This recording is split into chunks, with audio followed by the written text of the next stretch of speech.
He ordered a wife the way he ordered everything else, by letter, with specifications. I was 36 years old alone on 280 acres of Montana, and he wrote down what he needed the way a man writes a list before riding to the hardware store. Good health, willing to work, must tolerate silence in cold winters.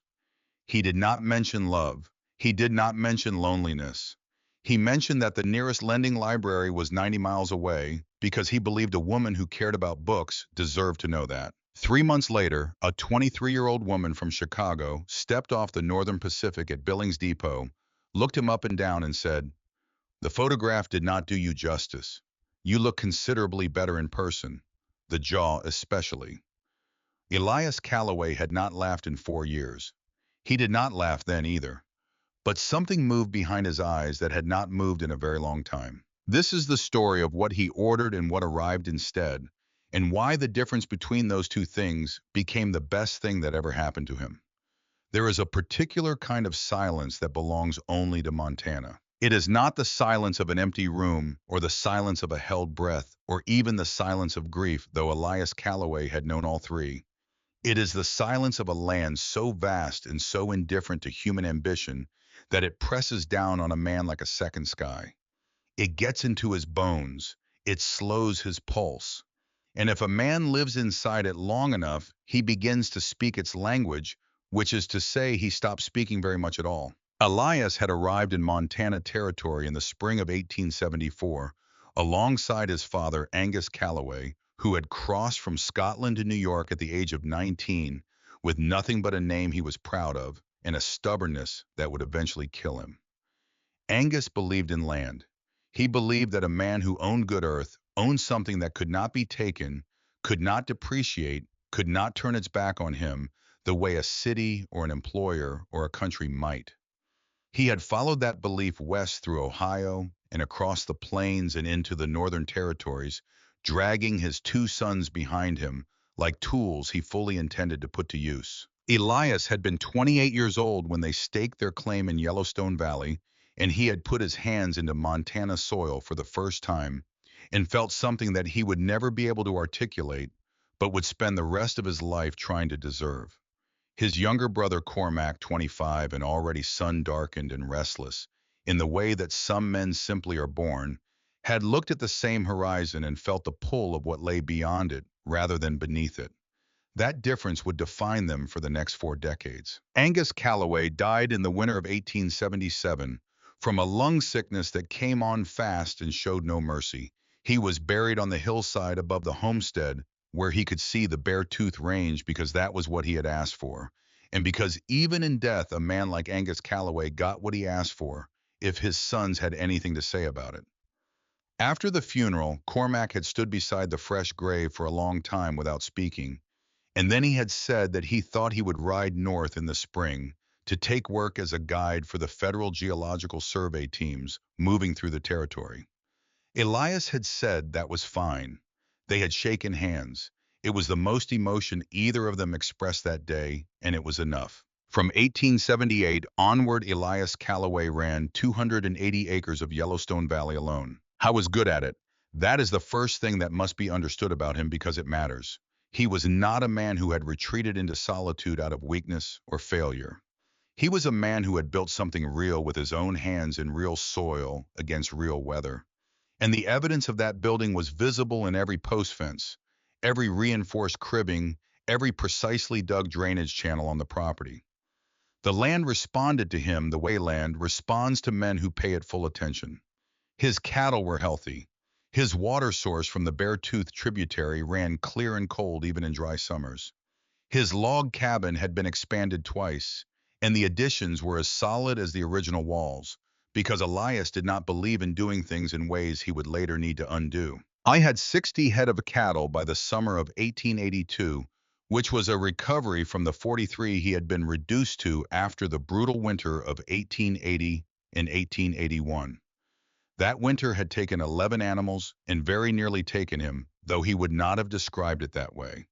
He would have said the winter was hard and that spring came eventually, and that was the nature of the work. The men who ranched in Yellowstone Valley in those years understood that there were two kinds of difficulty. the kind that broke you, and the kind that simply became part of who you were. Elias had long since stopped distinguishing between the two. But the land was not the problem. Cormac had come back to the homestead in the early summer of 1882, as he did most years, to help with the cattle rotation and to sleep in a bed that did not move for a few months before the pull of open country took him north again. He arrived on a Tuesday in June, riding a tall roan gelding he had acquired somewhere in Idaho, with a survey map rolled under his arm and several weeks of trail dust on his coat. He unsaddled the horse, washed his face at the pump, sat down at the kitchen table, and looked at his older brother the way he had always looked at him, with the particular expression of a man who sees something clearly that the other man cannot. What Cormac saw was this: Elias Calloway, age 36, was functioning perfectly and had been hollowing out from the inside for years. The cabin was clean, the accounts were current, the cattle were rotated on schedule, the firewood was stacked with the kind of precise geometry that suggested a man who had given that task more thought than it strictly required. Dinner was a pot of beans with salt pork, eaten at the same time every evening alone. The single lamp on the table was trimmed to exactly the right wick height. The two shelves on the wall held a Bible, a farming almanac from 1879, and a copy of a cattle management manual, so old it had begun to split at the spine. There were no books, there was no music, there was no evidence that anyone had laughed in that room recently, or argued or said anything that was not strictly related to the running of a ranch. Cormac ate the beans and did not say anything for 2 evenings. On the third evening, he reached into his saddlebag and set a folded piece of newspaper on the table between them. Elias looked at it without touching it. Northwestern Matrimonial Agency, Cormac said. Chicago-based. They match men in the territories with women willing to relocate.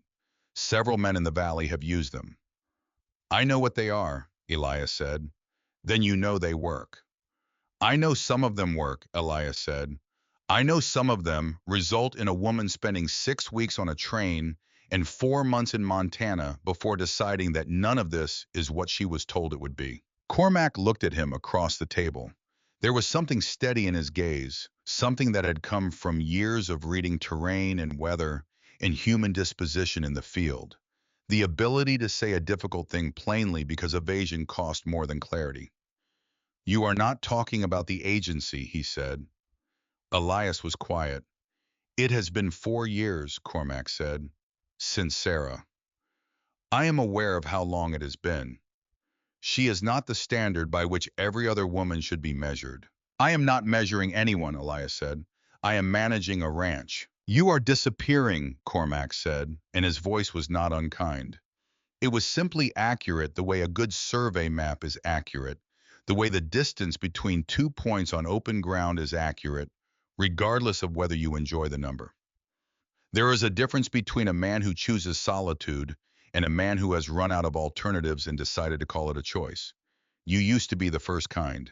I am not sure you still are. Elias said nothing. He got up from the table and checked the fire, which did not need checking. The newspaper clippings stayed on the table for 3 days. Elias moved it twice, not away, just to the side, as one might move a tool one intends to use later. On the 4th morning, he picked it up and read it through. On the evening of the 5th day, he found paper and a pen and sat down at the kitchen table under the lamp. He wrote the letter the way he did everything else, without waste. I described the property first: 280 acres in Yellowstone Valley, Montana territory, deeded and clear. Permanent water source from a Beartooth tributary. Current herd at 60 head. One main cabin solidly constructed with 2 rooms and a separate cook stove. Root cellar. Barn with capacity for 4 horses. Nearest town Billings reachable by a half-day's ride. He described himself second and more briefly. Elias Calloway, age 36. Scottish heritage, American-born. No outstanding debts. Good health.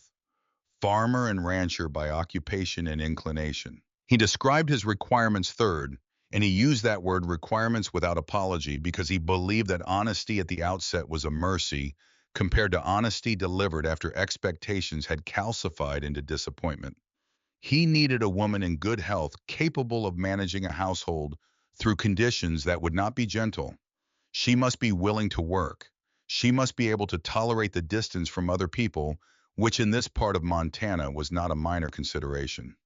The nearest neighbor was 38 miles east. The nearest lending library was 90 miles in the opposite direction. Winter arrived in October and sometimes did not release its hold until April. These were facts, not warnings, and he wrote them as facts because any woman who arrived, having been told otherwise, would have been deceived, and he had no use for a foundation built on deception. He did not mention love. He did not mention companionship. He did not describe what it was like to eat dinner alone for 4 years, or to wake before dawn every morning to a silence so complete it occasionally felt like a physical presence in the room. He signed it, folded it, addressed it to the agency in Chicago, and set it by the door to go out with the next mail rider. Cormac read it the following morning while Elias was out with the cattle. When Elias came back in at midday, Cormac was sitting at the table with the letter in his hand. "You described her like a hired hand," Cormac said.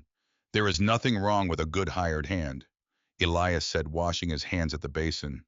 "There is something wrong with approaching a marriage the way you approach an equipment purchase." "I was honest." "You were thorough," Cormac said. "Those are not always the same thing." Elias dried his hands. "She will know exactly what she is arriving to. She will have made an informed decision." That seems more respectful to me than filling a letter with promises about warmth and comfort, and then letting her discover Montana in November. Cormac was quiet for a moment. Then he set the letter back down on the table. "The photograph," he said. "You look like a man waiting to be informed of a court judgment." "It was a Tuesday," Elias said. "I had come in from the south pasture." "Smile next time." "There was no next time," Elias said. "I sent the photograph." Cormac looked at his older brother for a long moment. There was something in Elias that had always resisted the kind of softness that Cormac himself came by more naturally, not weakness, but a tendency toward openness that Elias had never fully trusted. It had been that way since they were boys in the house of a man who communicated primarily through silence and expectation. But Cormac had also spent enough years away from that house to understand that the men most rigidly defended against feeling were often the ones who felt most profoundly. He had watched Elias work this land with a devotion that most men reserve for family. He had watched him grieve their father without a single visible tear. He had watched him stand in the cold February of 1878 and watch Sarah Thompson's wagon move east down the frozen road until it disappeared around the ridge, and then go back inside and eat breakfast. He did not know whether Elias had cried then either. He had been outside with the horses. "Mail it," Cormac said finally. "I intend to," Elias said. The letter went out the following Monday. 3 months passed. Elias did not speak of it. Cormac left in late August for his seasonal work north of the valley, with the understanding that he would return before the first hard freeze.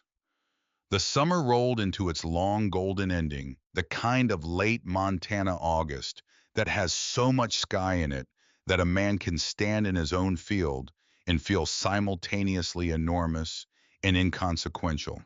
And Elias worked his cattle and mended his fences and ate his dinner and went to bed and did not think about the letter or told himself he did not. A response came on a Thursday in mid-August. The agency had matched him with a woman named Eleanor Brandt, age 23, German heritage, American-born, raised in Chicago, good health, experienced in household management.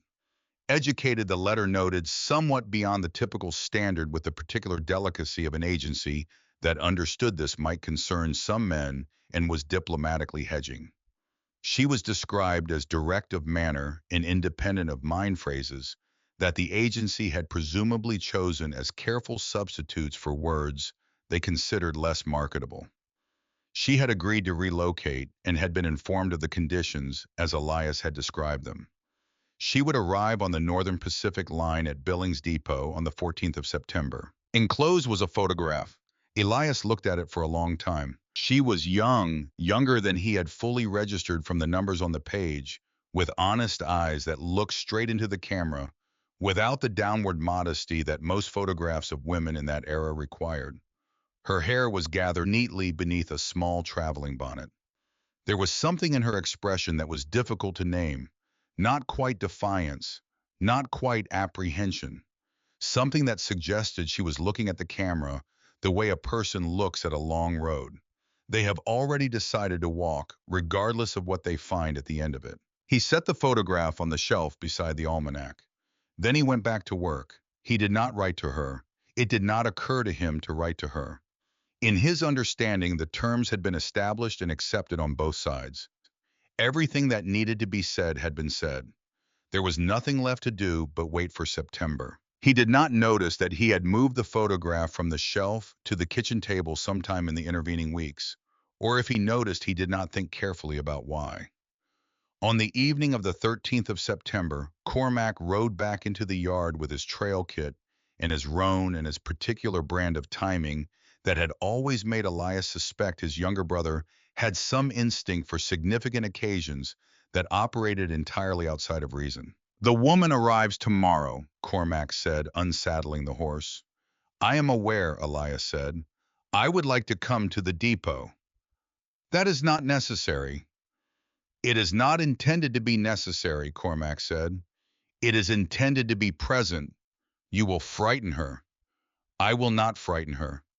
You will stand there in that manner you have, and say as few words as possible, and she will think she has traveled 2,000 miles to be received by a stone formation with a hat. Elias was quiet for a moment. You may come to the depot, he said.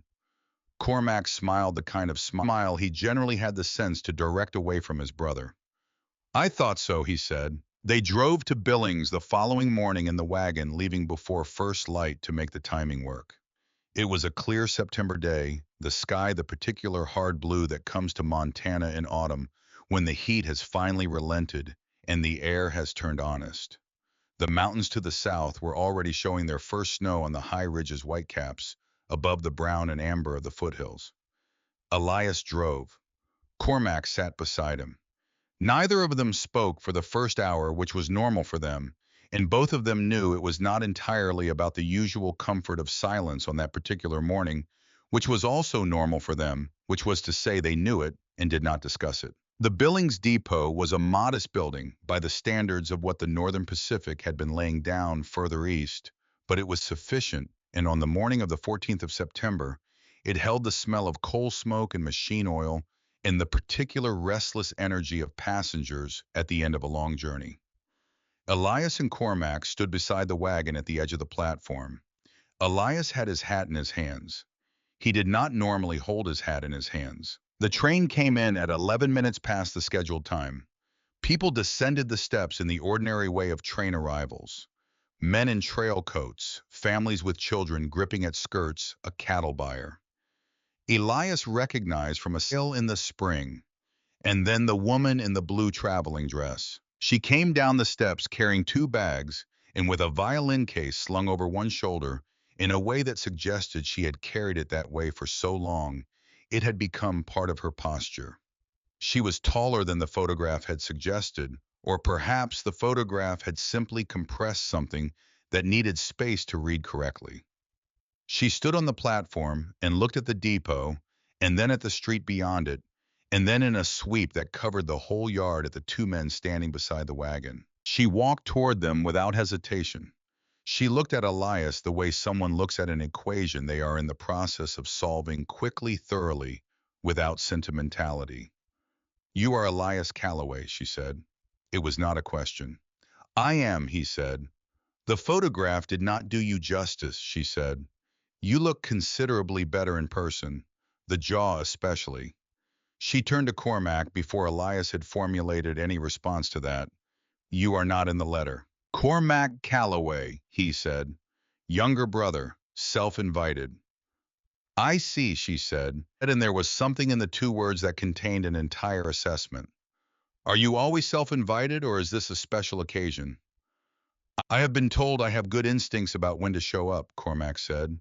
We will see whether that is accurate, she said and turned back to Elias. My bags, two in the violin. The violin does not go in the wagon bed flat. It can ride upright or across my lap. Upright, Elias said, which was the first full word he had spoken since she arrived. Good, she said. I was going to say the same thing. She handed the bags to Cormac, who took them with the ease of a man who had been managing awkward loads in difficult terrain for years. Elias picked up the violin case and held it with a care that was automatic, that did not require instruction. The kind of care a man extends to something he can see matters without being told why. Eleanor Brandt watched him do it. She did not say anything, but she noted it. The wagon pulled out of Billings heading northwest, and the land opened up around them the way Montana always opens up for people who are arriving for the first time, which is without mercy and without warning, and with a beauty so enormous it takes several minutes for the mind to process it as beauty rather than simply a scale. Eleanor Brandt did not shrink from it. She sat on the bench beside Elias and looked at the mountains and the river valley and the enormous autumn sky. And she asked questions. Not the questions he had expected, not questions about the town or the distance or how cold it got, though those came too. She asked about water. She asked about soil composition in the valley floor versus the higher slopes. She asked about the relationship between the Beartooth snowpack and the summer water availability on the lower ranches. She asked whether the grass in the south pasture was buffalo grass or grama. And when he told her buffalo grass, primarily with some bluestem along the creek margins, she nodded as though this confirmed something she had already suspected. He answered her. One word at first, then two, then occasionally a sentence, because some of her questions required sentences to answer properly. And he was a man who, when faced with the necessity of precision, could provide it. You read agricultural literature, he said, not as an accusation. On the train, she said. I had 3 days in one book. I read it twice.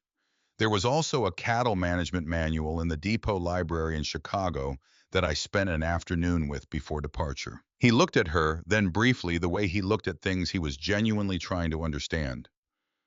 The soil composition in the south pasture, she said, based on what you have described, suggests it has been cropped with the same rotation for too long. The yield will decrease year over year without intervention. You probably know this. I have had other priorities, he said. Most people do, she said without judgment. It does not make the soil less tired. Cormac, sitting in the wagon bed behind them with the bags and the violin, was looking at the mountains with the focused attention of a man working very hard not to smile. They were an hour outside of Billings when Eleanor Brandt asked the question that stopped the conversation in a way that the previous 16 had not. Why haven't you married before now, she said. You have good land, substantial livestock, a solid structure. You are not a difficult man to look at. There must be a reason. The wagon moved. The wheels found the familiar ruts in the road. Cormac became very interested in a hawk circling above the east ridge. Elias said after a time that was long enough to be honest, a woman came here in 1877. We had intended to be married in the spring. She did not stay, Eleanor said. She left in February, he said. She said the distance from other people was not something she could endure. Eleanor was quiet for a moment. That must have been a difficult February. All Montana Februaries are difficult, he said. That one had more going on than most. And you decided that the problem was not worth attempting again, she said. I decided, he said carefully, that there are things a letter can convey and things a letter cannot. The cold is one, the distance is another. I tried to be clear in my letter to the agency. You were thorough, she said. Something in the word made him turn to look at her. She was watching the road ahead with a slight curve at the corner of her mouth that was not quite a smile. He looked away again.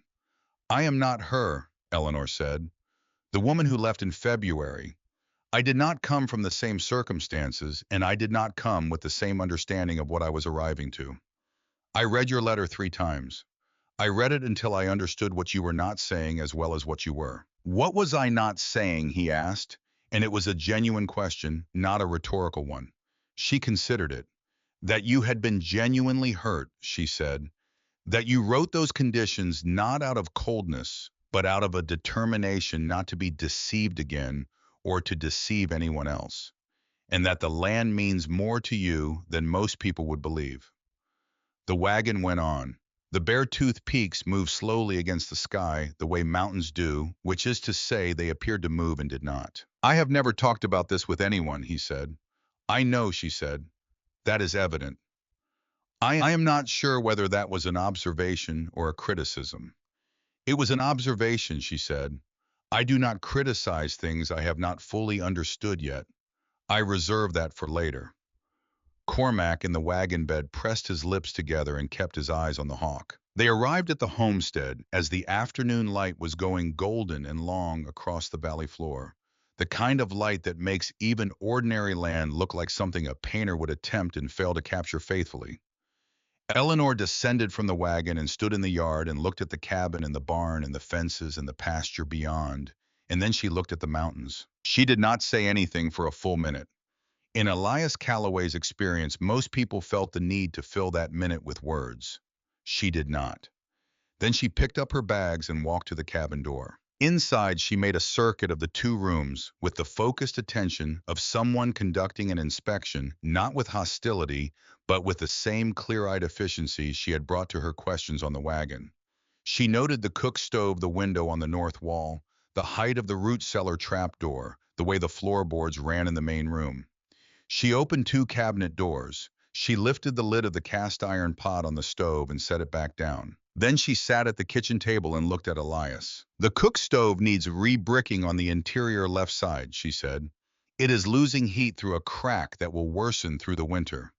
The north window has a gap at the upper right corner of the frame, about 2 fingers wide, that will let significant cold through when the wind comes from that direction.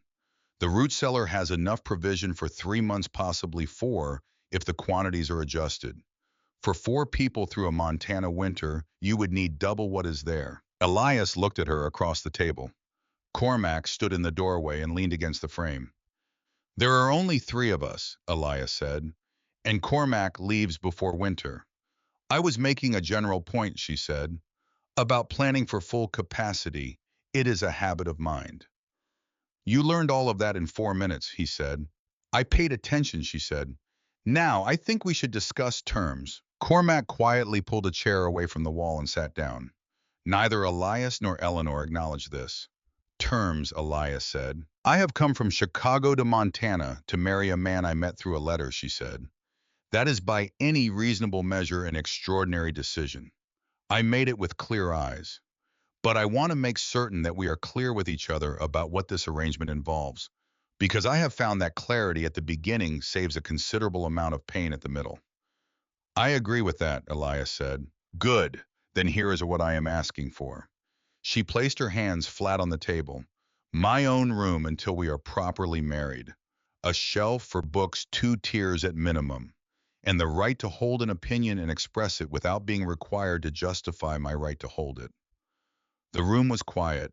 Outside, the wind moved through the pine brake along the north fence line.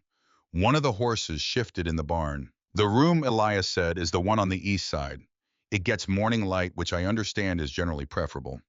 The shelf I can build before the week is out. He paused. The third thing you are asking for is already yours. I cannot give it to you because it was never mine to withhold. Eleanor looked at him. The calculation in her expression shifted.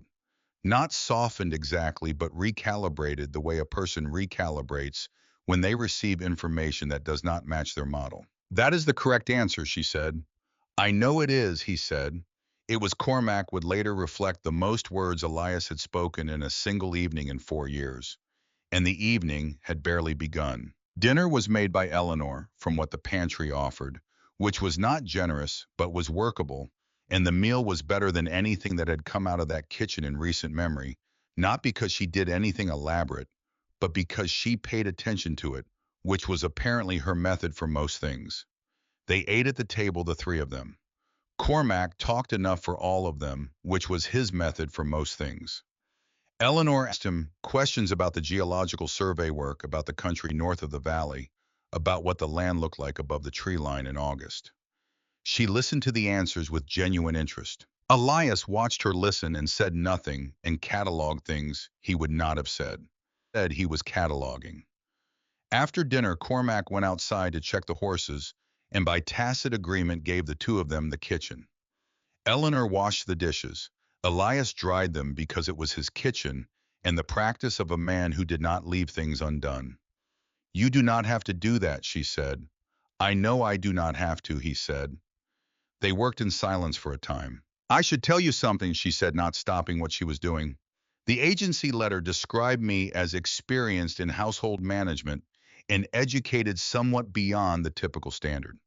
That is accurate as far as it goes. What it does not convey is that I play the violin that I read in Latin when I want to think that I have opinions about cattle husbandry that I form from books and that I intend to compare to observed practice as opportunity arises, and that I will ask you direct questions and expect direct answers. I noticed most of that in the wagon, he said. Then you are observant, she said. I try to be, he said. She handed him the last dish. He dried it and set it on the shelf in the precise way he set everything squarely level with no wasted motion. She watched him do it. Elias, she said, and it was the first time she had used his name without the Callaway attached, which is a small thing, but not a small thing. Why did you include the detail about the library in your letter? 90 miles to the nearest lending library. Most men would not have mentioned it.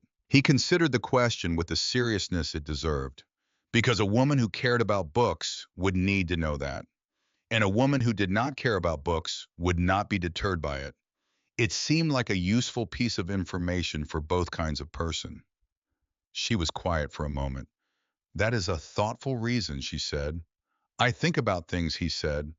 I simply do not always find occasion to say what I have thought. She looked at him in the lamplight, and there was something in her expression that was close to surprise, though she had the composure not to make it obvious. Later, after Eleanor had gone to the east room, and Cormac had come back in from the yard, the two brothers sat on the porch steps in the dark, the way they had since they were young enough that the steps of their father's house in Ohio had felt enormous beneath them. The stars over Montana were doing what Montana stars do, which is to say they were insisting on themselves with a completeness that made the darkness between them feel thin. She is not what you ordered, Cormac said. No, Elias agreed. You ordered something manageable, efficient, quiet. I am aware of what I ordered. Cormac leaned his forearms on his knees. She walked into your kitchen and diagnosed your stove, your window, and your root cellar inventory in 4 minutes. She argued terms with you like a lawyer, and she asked about the soil in the south pasture before she asked where she was going to sleep. Elias said nothing. What do you make of her? Cormac asked. Elias looked out at the dark shape of the mountains against the slightly lighter dark of the sky. He thought about the photograph he had moved from the shelf to the kitchen table without fully accounting for the decision. He thought about the way she had come down those depot steps without hesitating, and the way she had sat on the wagon bench and looked at the valley as though she were measuring it against something interior and finding the comparison interesting. I think, he said slowly, that she came here for reasons she has not fully told me. Cormac glanced at him. What makes you say that? The way she answered when I asked about her background, Elias said. She was accurate. She was not complete. That is true of most people. I know, Elias said. But she is someone who is precise by nature and by habit. When she is imprecise, it is deliberate. Cormac was quiet. Then, are you concerned? No, Elias said. After a moment, people have reasons for where they go. I had reasons for staying here. They do not need to be offered in the first conversation. They sat in the quiet. An owl called somewhere along the creek line. The horses made their nighttime sounds in the barn, the shifting and the breath. She is not going to be easy, Cormac said. I did not order easy, Elias said, and something in the way he said it was different from the way he had said things at dinner. Less like a man reciting facts and more like a man who has just discovered something unexpected about the contents of his own mind. Cormac looked at him for a long moment. No, Cormac said. I suppose you did not. In the east room of the cabin under the window that looked toward the Beartooth Range and the first stars of the Montana night, Eleanor Brandt opened a leather-bound notebook and wrote by the light of a single candle. September 14th, 1882. Day 1. The land is larger than I believe possible. The cabin is functional and cold and has good bones. The man is not what the photograph suggested. Not worse, not better in the conventional sense. Different. He has the quality of deep water, which is to say there is no reading the bottom from the surface, and I am not certain whether the depth is emptiness or substance.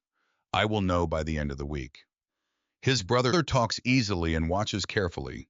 He has good instincts and the sense to use them without announcing them. The stove needs rebricking, the north window needs attention before the cold arrives. I have not told them why I left Chicago. I will when it is the right time.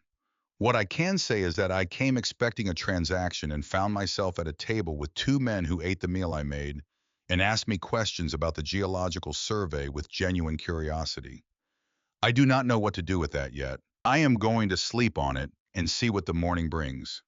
The mountains are visible from this window. They are extraordinary.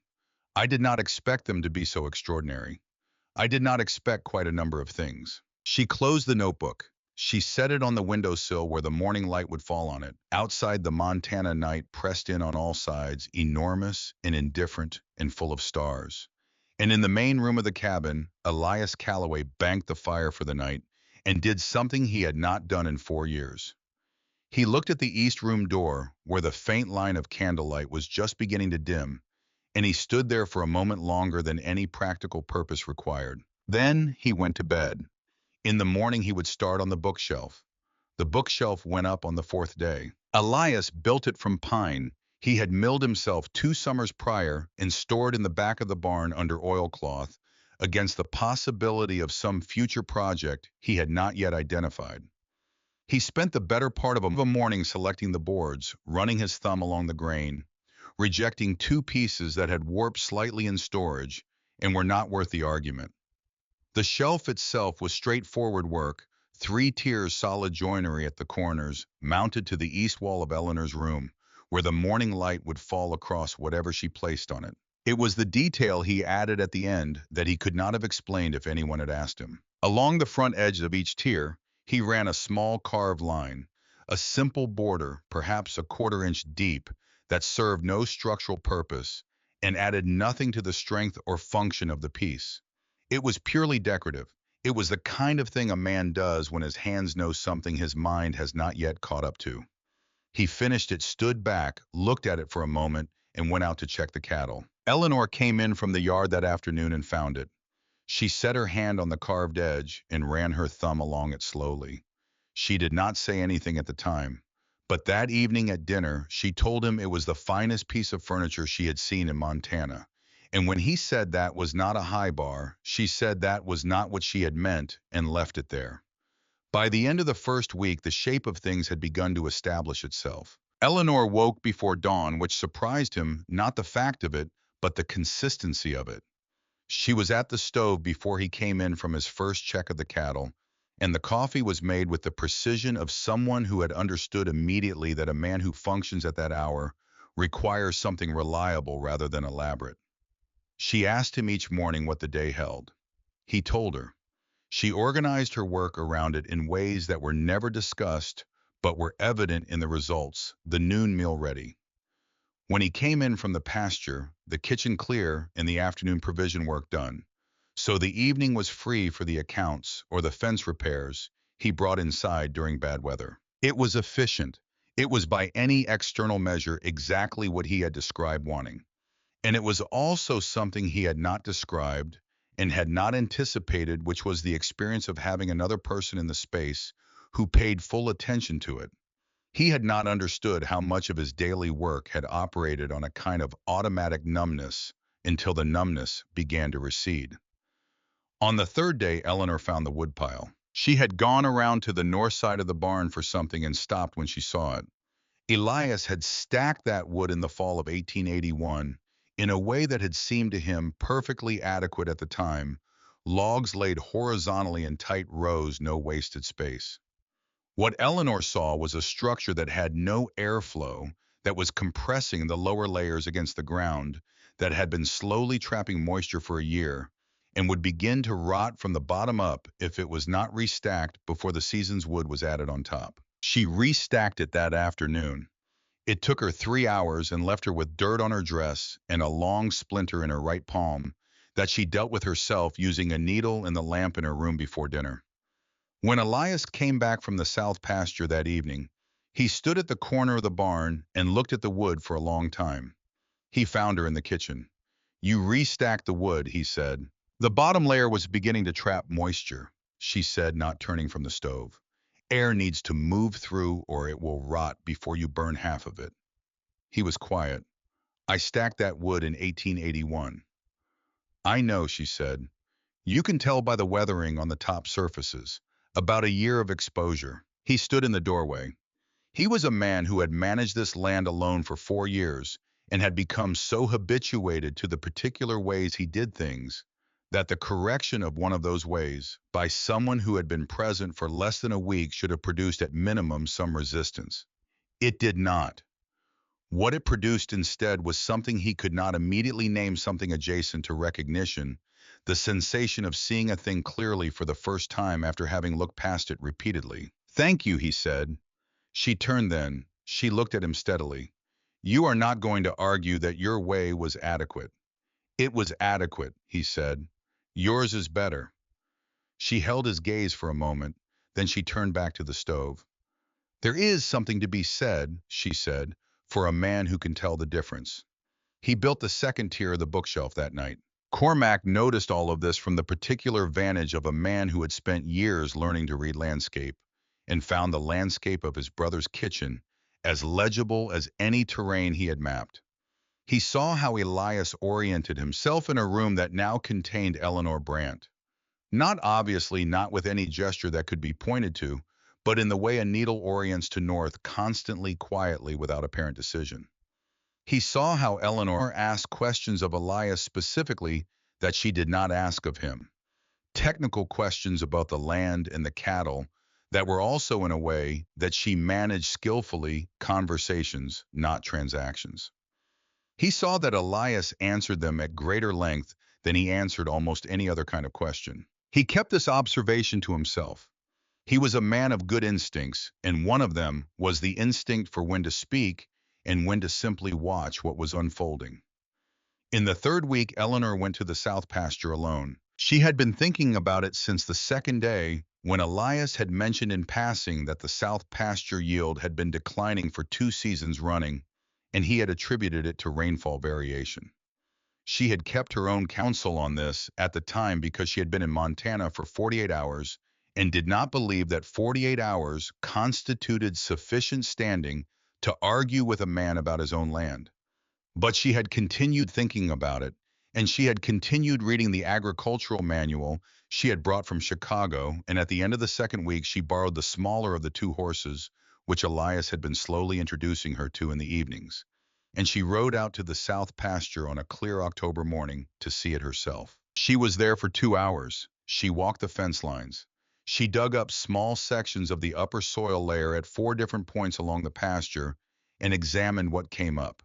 She looked at the distribution of the grass species across the field and noted where the ground cover was thin and where it was absent. She took a dozen pages of notes in the small, precise handwriting that filled all her notebooks. When she got back to the cabin, she spread the notes on the kitchen table and added a rough diagram she had sketched in the field. That evening, she placed the papers in front of Elias when he came in for dinner. He sat down and read them. He read them the way he read everything, completely and without hurry. He turned the diagram to see it from a different angle. He went back and reread 2 of the pages. The pasture has been running the same cattle rotation since my father established it, he said. I thought it might be something like that, she said. The soil at the north end of the field is showing exhaustion. It needs to be rested for a full season and then reseeded with a mixed cover before cattle go back on it. The south end is better, but will follow the same direction within 3 years if the rotation does not change. He looked at the diagram. This represents what you found today. Yes, you rode out of there alone. The horse knows the way, she said, and the land does not argue back. He looked up from the papers. There was something in his expression that was not quite amusement and not quite admiration, and was perhaps the precise point between them. I should have looked at this 2 years ago, he said. You were managing alone, she said.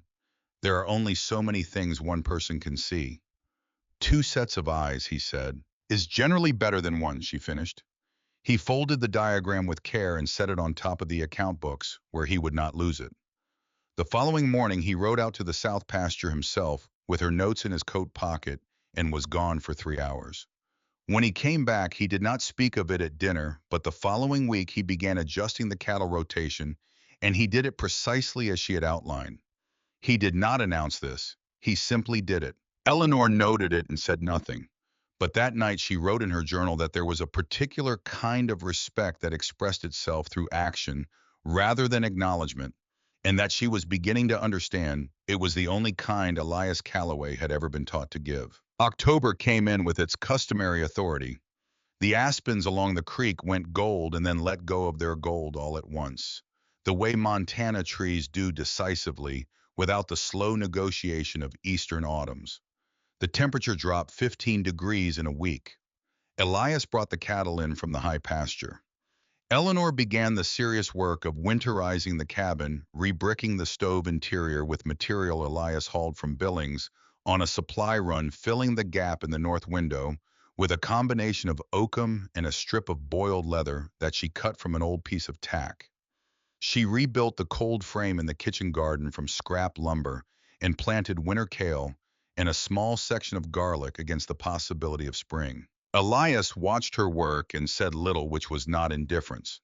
It was the way he expressed being impressed by something that exceeded his vocabulary for the feeling. Cormac was preparing to leave for his seasonal work north of the valley. He was packing his kit in the barn on an October afternoon when Eleanor came to tell him that dinner would be early because she needed the stove for preserving in the evening.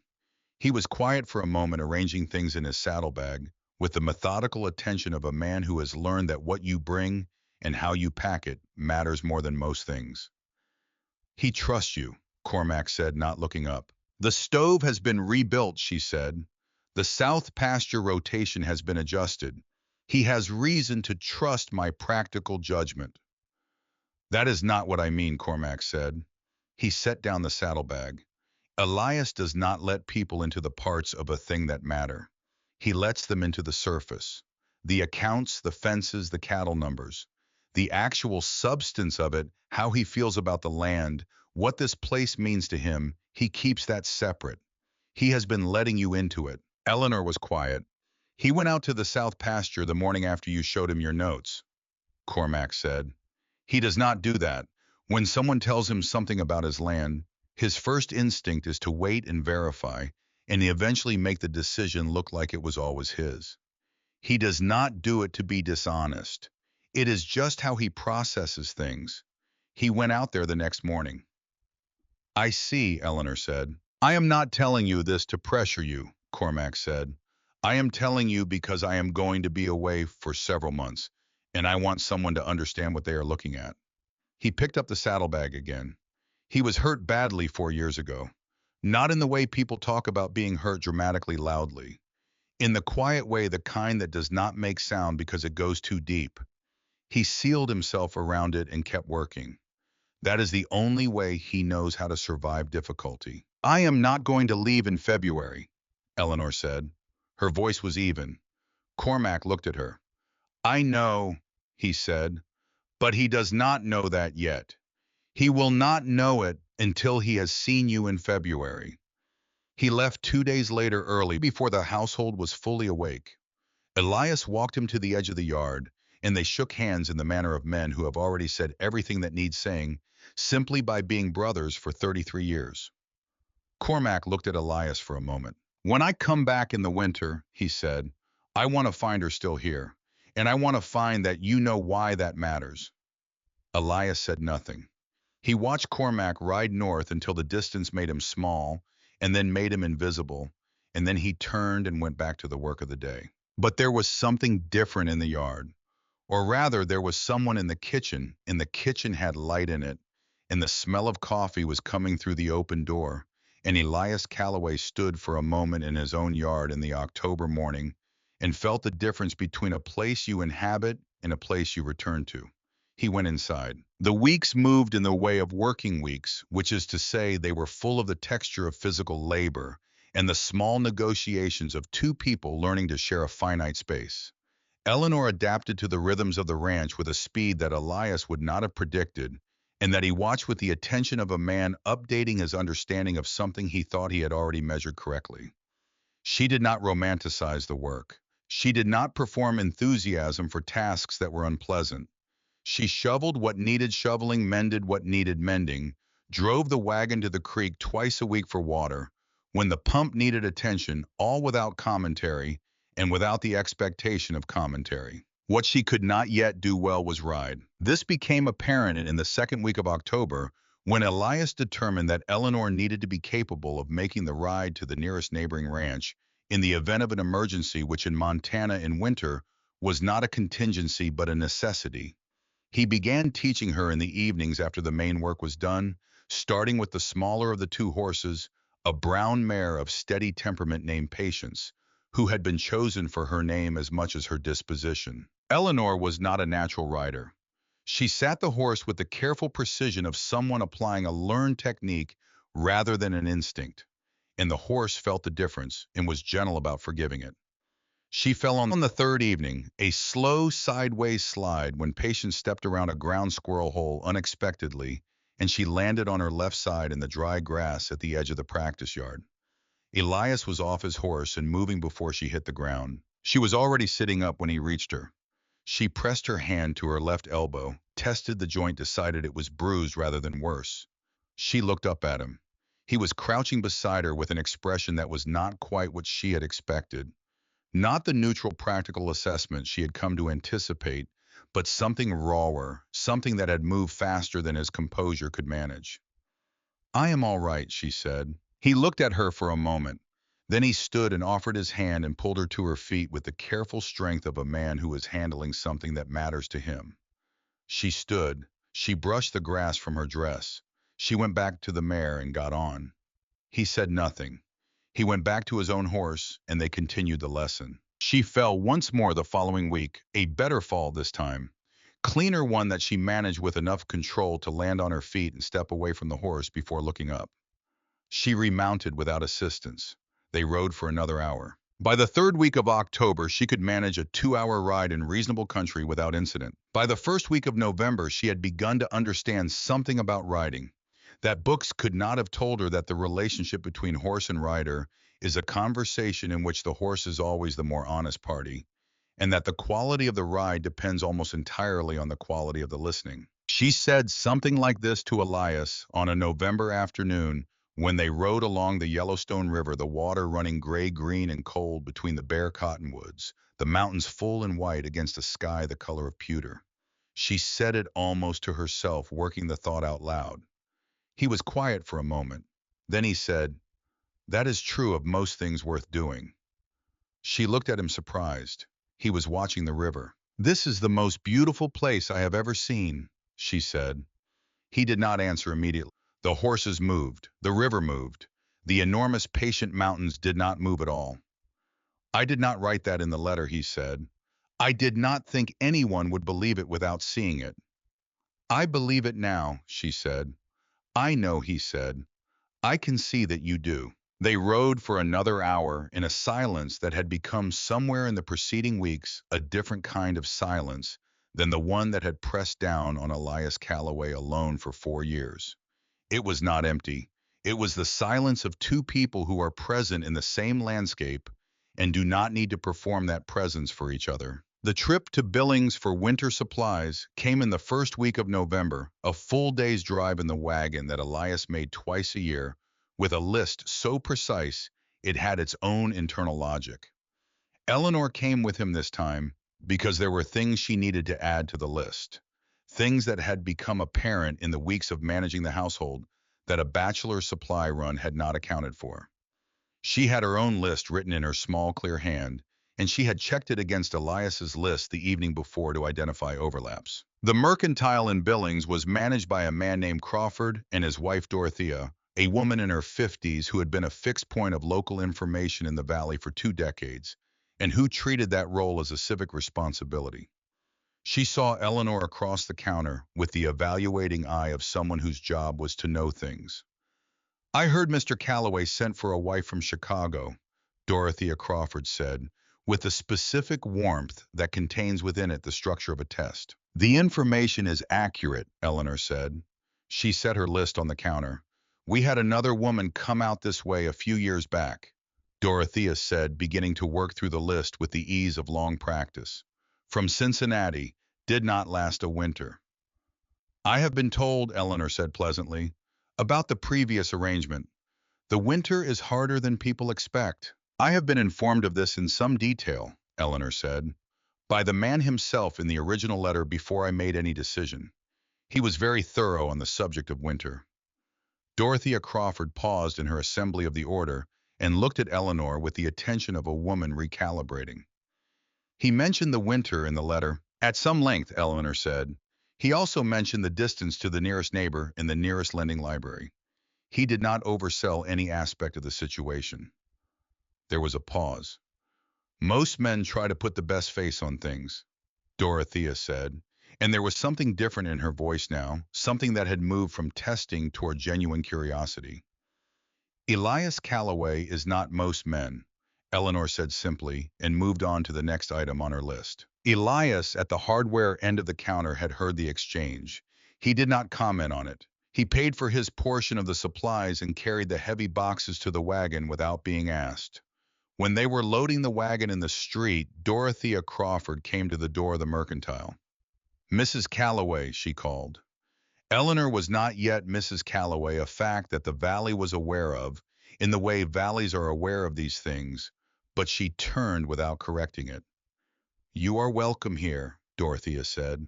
I hope the winter treats you gently. I do not require gentleness, Eleanor said. I require accuracy. So far, Montana has been entirely accurate.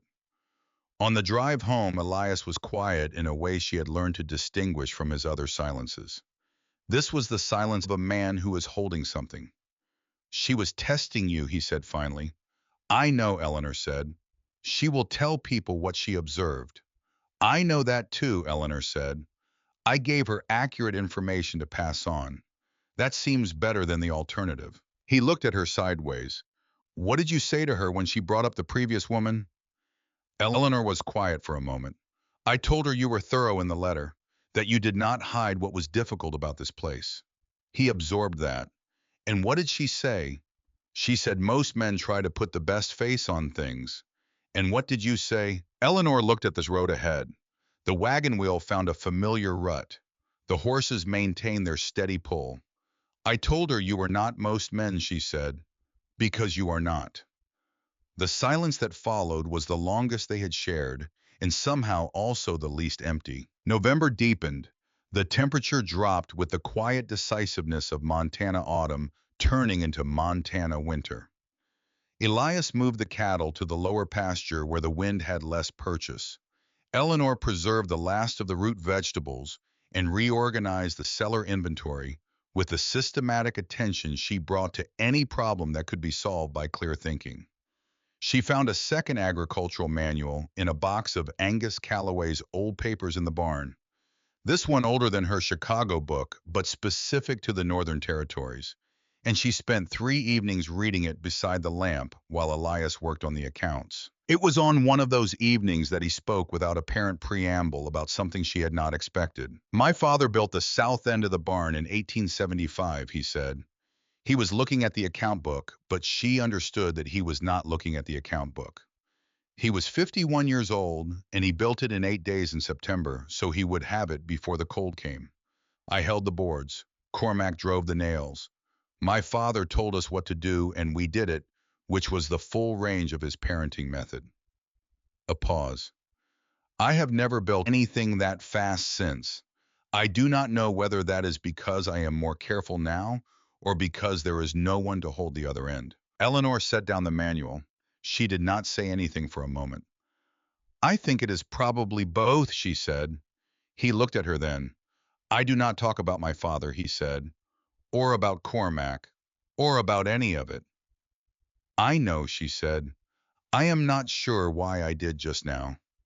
She looked at him steadily. Perhaps because there is someone to hear it, she said. He held her gaze for 3 or 4 seconds, which in the economy of Elias Calloway's expressions was a significant length of time. Then he looked back at the accounts, but the quality of the room had changed, and they both knew it. In the crib of autumn turning to winter, Eleanor discovered the photograph. She was not looking for anything in particular. She had gone to the barn on a gray afternoon to check on a cut on Patience's left foreleg that had been healing slowly, and while she was there, she noticed a small wooden shelf mounted to the back wall of the tack area. The kind of afterthought shelf that holds the accumulated small objects of a working life, a broken clasp, a spare length of wire, an old tobacco tin. And beside the tobacco tin, partially behind it, a small photograph in a simple frame. A woman, younger than Eleanor, standing in front of the main cabin on what appeared to be a summer day.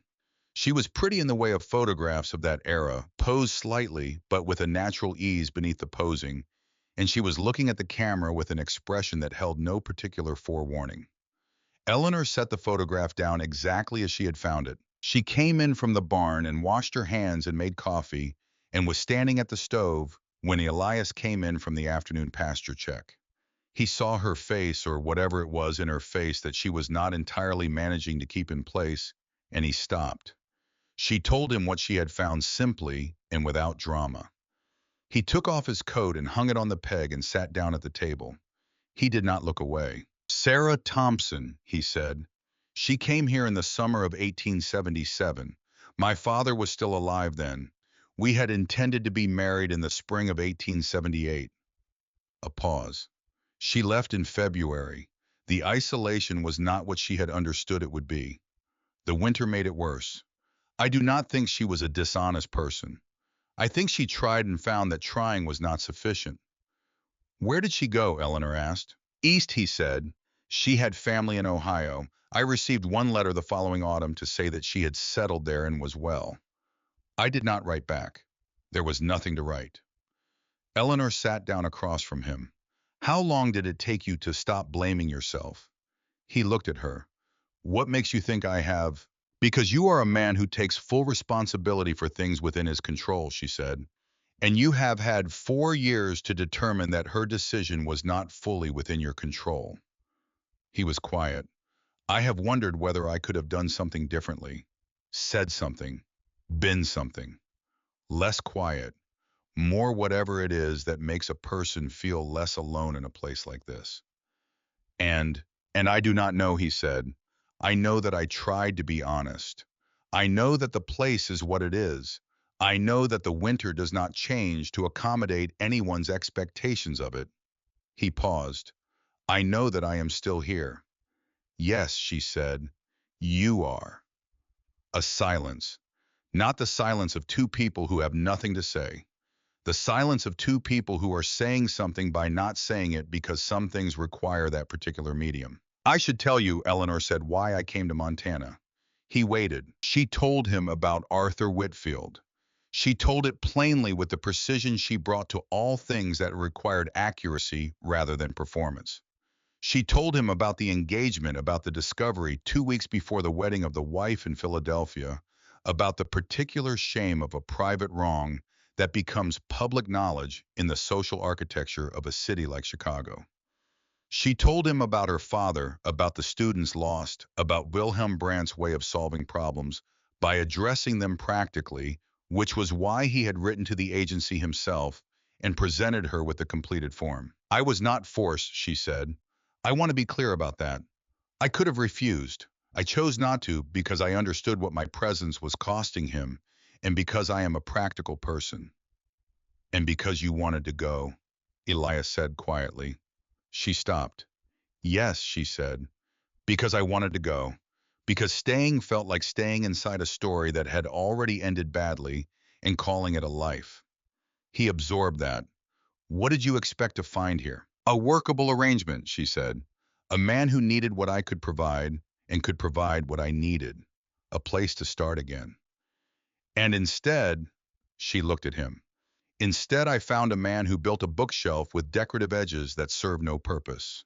He was very still. A man who checked the fit of the violin case before he put it in the wagon, she said. Who answered 12 questions about soil composition on a 2-hour drive to the homestead. Who did not argue when I restacked his wood and did not make me feel small for having done it. and who wrote in a letter clearly and without apology that the nearest lending library was 90 miles away, because a woman who cared about books deserved to know that. He looked at his hands on the table, large hands scarred from years of work, resting flat with the stillness of a man holding something carefully. Eleanor, he said, and it was the first time he had used her full name. I know, she said before he could continue. I know that it is early. I know that you will not know me fully until February, and I understand why February matters. I am not asking you to believe something you have not yet seen. She met his eyes. I am only telling you that I did not come here to leave. He looked at her for a long time.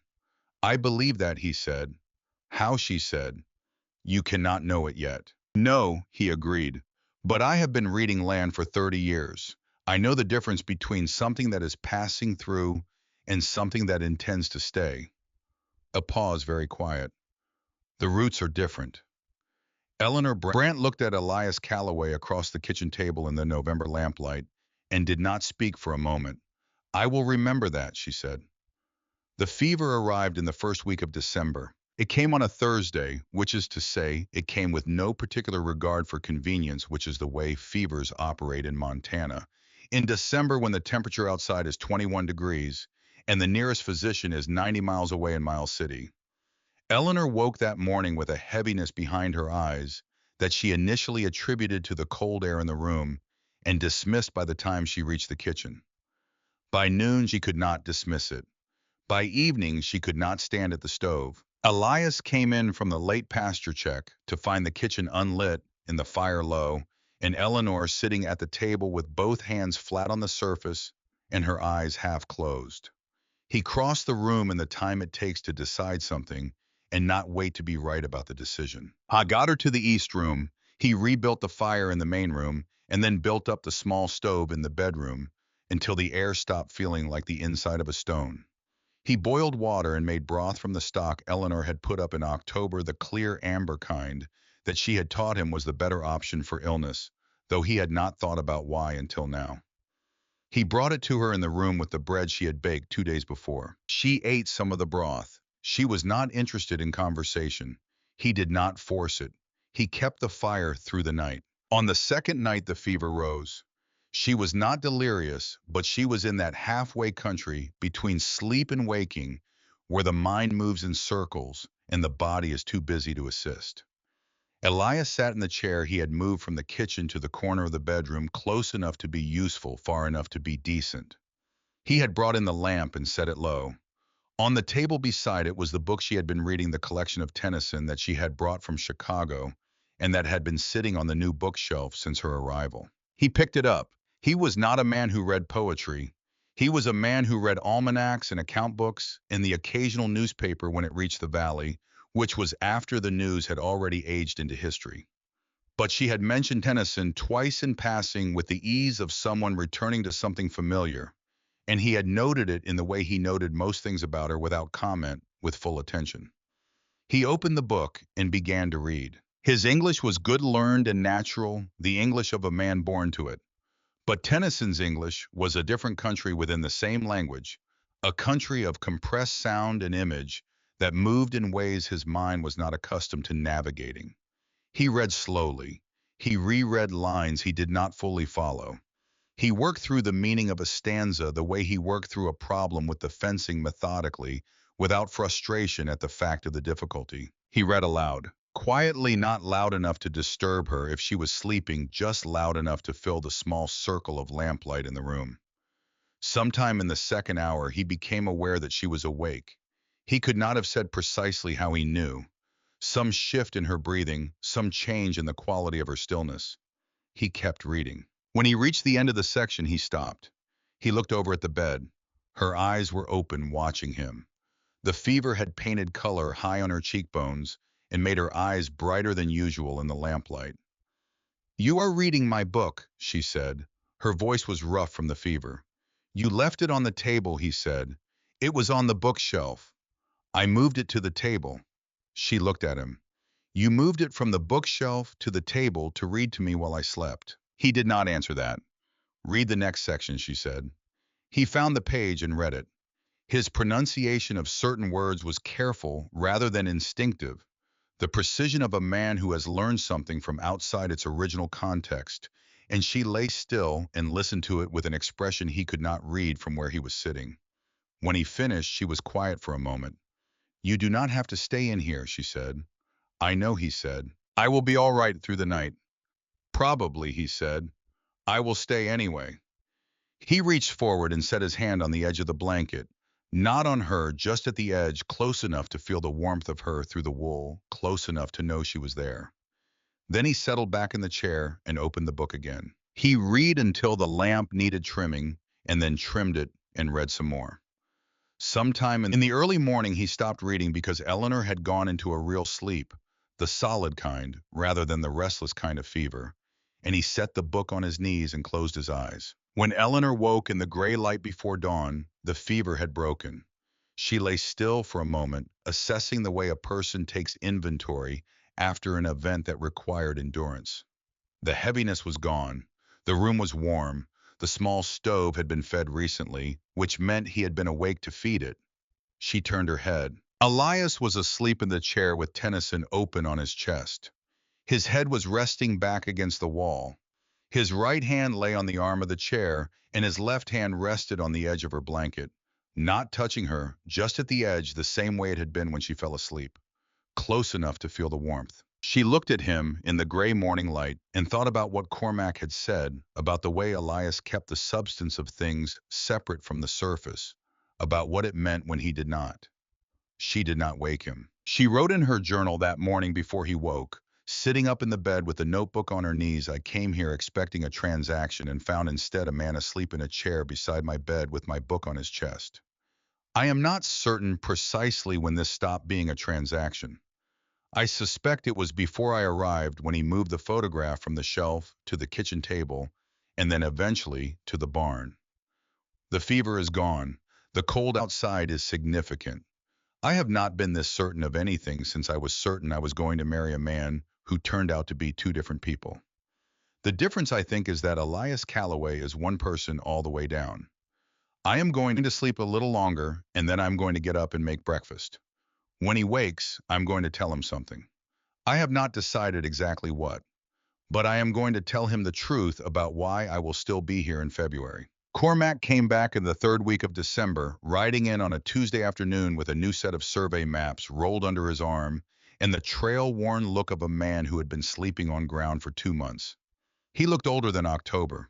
The Beartooth surveys were getting longer and the winters between them shorter, and Elias had begun to notice, without saying so, that Cormac moved through the cabin with the particular care of a man who is quietly conserving something he cannot name. He came through the door to find Eleanor at the stove and Elias at the kitchen table reading the old agricultural manual from the barn, which he had not opened in the 4 years since his father bought it. The fire was going well. The room smelled of something cooking that was more complex than anything that had come out of that kitchen in the years Cormac had been riding away from it in the spring and returning in the fall to find the same soup in the same pot at the same temperature. Cormac set his maps on the chair by the door. He looked at the room. He looked at his brother, who looked up from the manual and said, "There is coffee." He looked at Eleanor, who said, "You look like you need it," and handed him a cup. He sat down. He drank the coffee. He looked at the room again, at Elias reading, at Eleanor moving between the stove and the counter with the settled efficiency of someone who has found the rhythm of a space and made it her own. He looked at the bookshelf on the east wall with its 3 tiers and its carved edges, and the books standing in it, more than 12.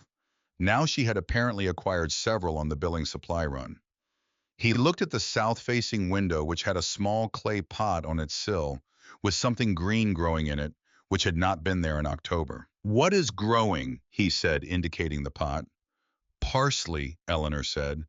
"It is possible to grow it inside through the winter if the light is sufficient and the pot is large enough. I have been testing the theory." Cormac looked at his brother. Elias was looking at the pot of parsley with an expression that Cormac had not seen on his brother's face in 33 years of looking at it. It was the expression of a man who is finding that the world contains things he had not known to put in his accounting of it, and who has decided to find this good rather than disorienting. Right, Cormac said, and drank his coffee. That evening, while Eleanor was in her room, Cormac sat across from Elias and said, "Tell me you know." Know what Elias said? Why it matters that she is still here. Why February is not the measure anymore. Elias was quiet for a long time. The fire spoke in its small, reliable language. Outside, the first snow of the serious winter was beginning to come down. She went to the south pasture alone to examine the soil, Elias said. She came back with notes and a diagram and a rotation plan that I should have seen 2 years ago. She went out in November to check on the mare's cut leg every day for 2 weeks until it healed properly. She reads agricultural manuals at the kitchen table after dinner. She asked me questions about the land that no one has asked me in 30 years of working it. He stopped. Go on, Cormac said. She stacked the wood correctly, Elias said. She was here 4 days. Cormac looked at him. That is not what I asked you. The fire. The snow outside the window, finding the glass and melting against it. She was sick for 4 days, Elias said. I read to her. I had not read aloud to anyone since my mother. I read Tennyson, which I do not understand fully, and she lay there and listened. He looked at his hands. When the fever broke and she was sleeping, I realized I had been afraid. Not of her dying. She was not going to die. The fever was not that kind. I was afraid of the room being quiet again. He paused. The permanent kind of quiet. Cormac did not say anything. I do not know how to say these things, Elias said. I have never learned. You are doing reasonably well right now, Cormac said. Elias looked at him. She told me once that I should learn, that she would wait while I did. A pause so long it was almost another kind of sentence. I think I am learning. Cormac set down his cup.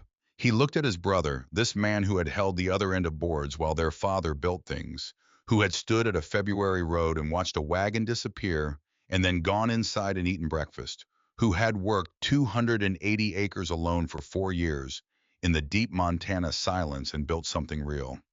Good, Cormac said. The snow came down outside the window, quiet and serious, and entirely committed to its work, and inside the cabin. The lamp burned at the right height, and in the east room, Eleanor Brandt was reading by the light of a candle on the shelf of the bookshelf with the carved edges. And for the first time in 4 years, the silence in Elias Calloway's house was not the silence of a man alone. It was the silence of something about to begin. The storm came the way Montana storms come without asking permission and without offering warning sufficient to matter. It had been building somewhere north of the Beartooth Range for 3 days, a pressure that Elias had noted in the quality of the air and the behavior of the cattle without yet committing to a conclusion. The cattle knew before any instrument did. They had moved closer to the barn on their own volition the previous evening, and the horses had been restless in their stalls, and the sky to the northwest had taken on the particular flat gray of serious weather rather than ordinary winter overcast. Eleanor had been watching the same sky.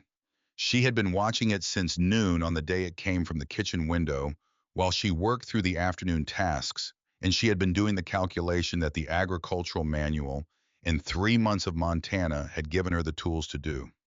Wind speed, temperature drop rate, the height of the cloud bank moving south, the time between observation and landfall. She had approximately 3 hours. She did not wait for Elias to come in from the pasture and tell her what to do. She began. She filled every vessel in the kitchen with water from the pump, the large pot, the smaller pot, the basin, the 4 ceramic jugs that lived on the pantry shelf. She filled them all and set them near the stove where the warmth would keep them from freezing. The pump itself would be inaccessible once the storm was fully upon them and would freeze solid within the first hour of serious cold. She brought the additional firewood from the north side of the barn into the cabin itself, stacking it against the interior wall near the stove, enough for 3 days if they were careful. She checked the draft on the chimney and adjusted it. She trimmed all 4 lamp wicks and filled the reservoirs.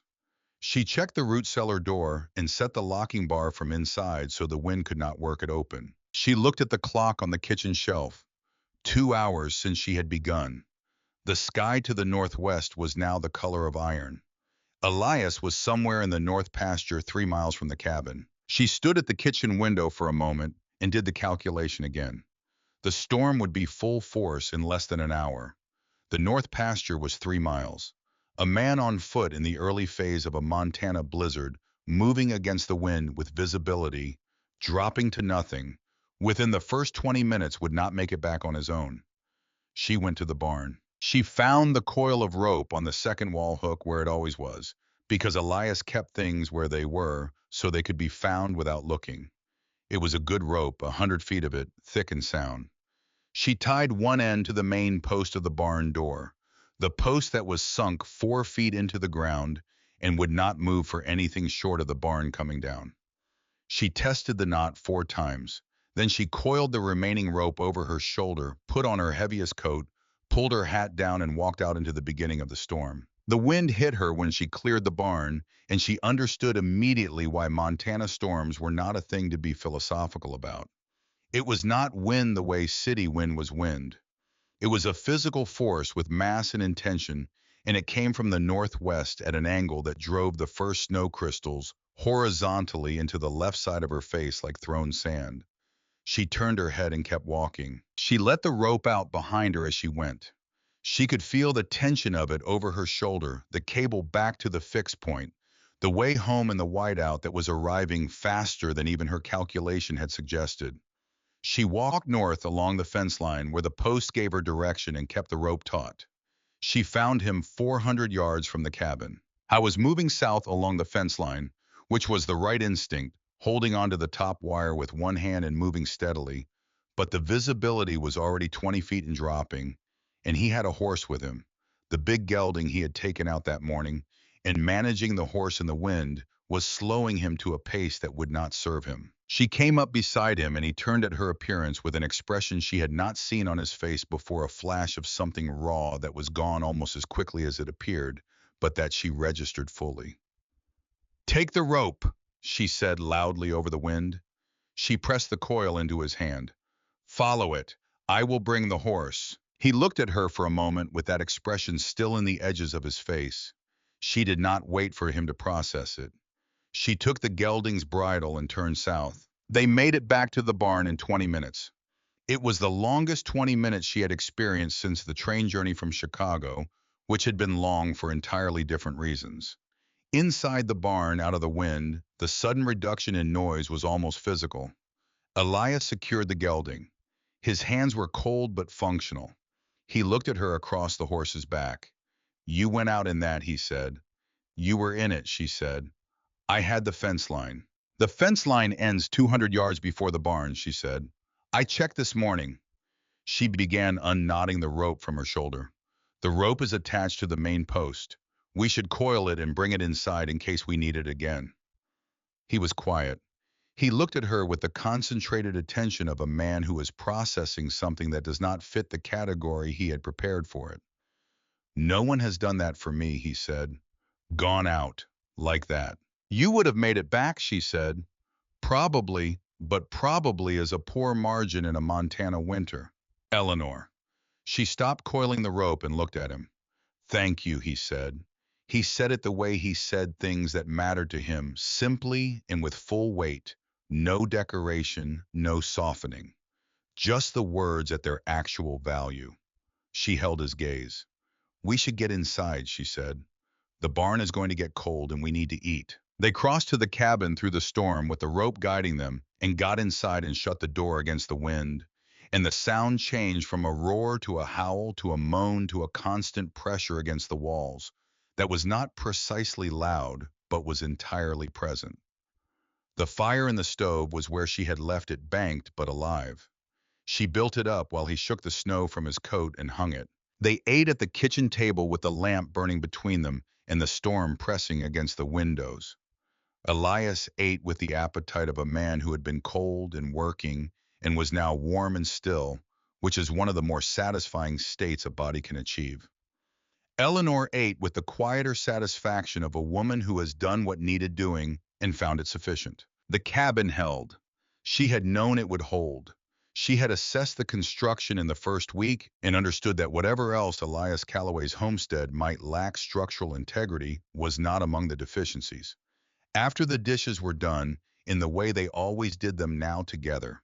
And without discussion, Eleanor went to the East Room and came back with the violin. She had not played in the cabin since the night of Cormac's return, and before that only once on the night of the early November storm that had kept them both inside for an afternoon.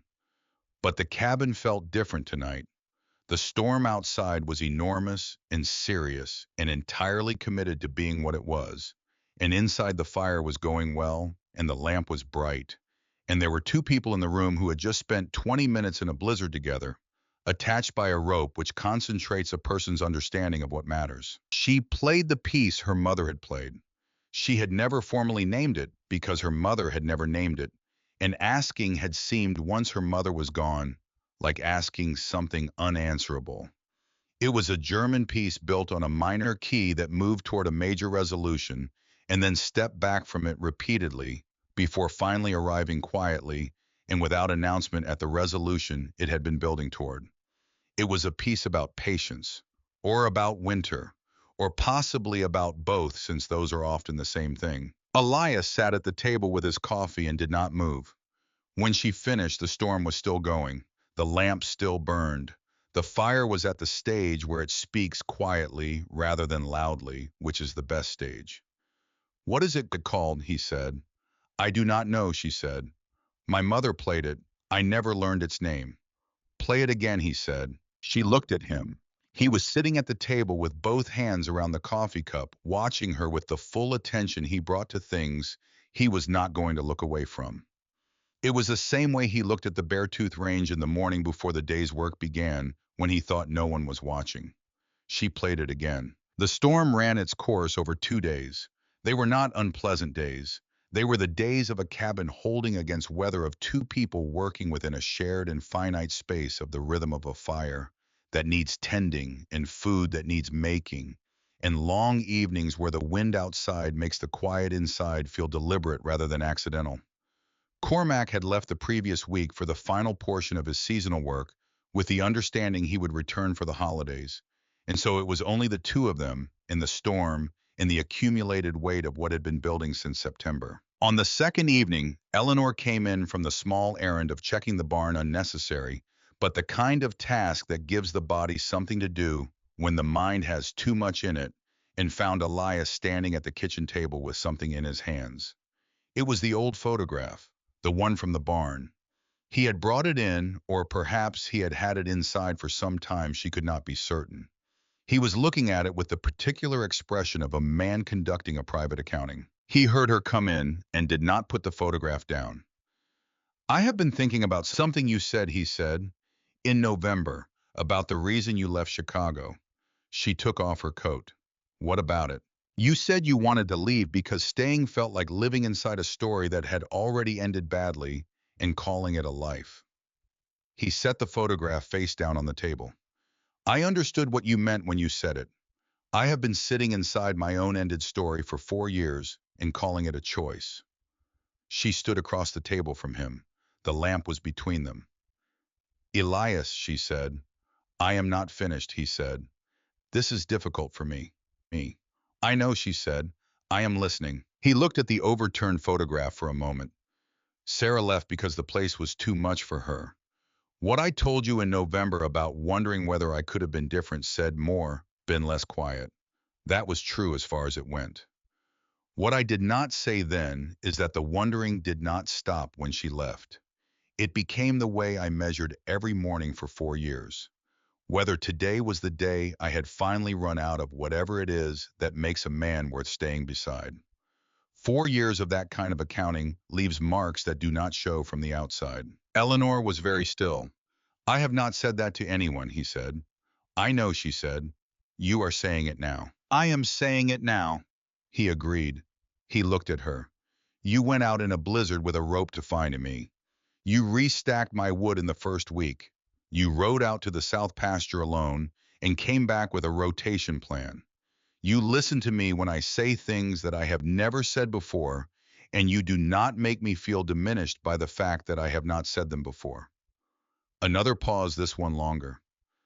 "I am not a man who knows how to say what I feel, but I am a man who can tell the difference between what I ordered and what I have been given." The fire, the lamp, the storm dying down outside into the ordinary silence of a deep winter night. "What were you given?" she said quietly. He looked at her steadily. "Something I did not know to ask for," he said. "Someone who sees the land the way I see it. Someone whose presence in this house has made it a different kind of place than it was. Someone who is going to be here in February." He stopped.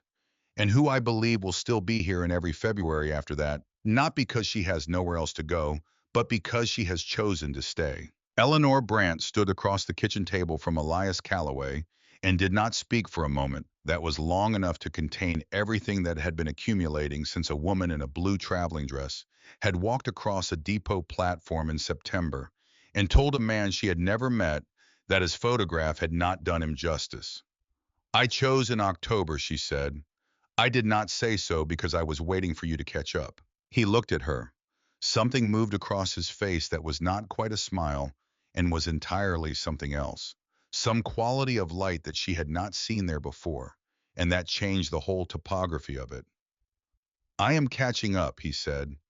She nodded once, a small decisive nod, the kind that closes a chapter and opens the next one at the same time.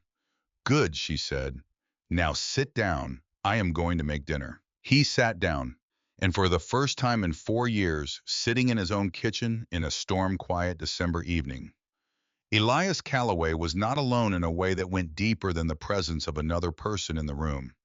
He was accompanied. It was a different thing entirely. The days between the storm and Christmas were the days of a ranch settling into the serious cold of a Montana winter, and also the days of two people who had said something true to each other and were now living inside the truth they had said, which is a different kind of living than what comes before. Elias rode out each morning to check the cattle and came back at noon and came in the cabin door, and the cabin was not the same place it had been before Eleanor.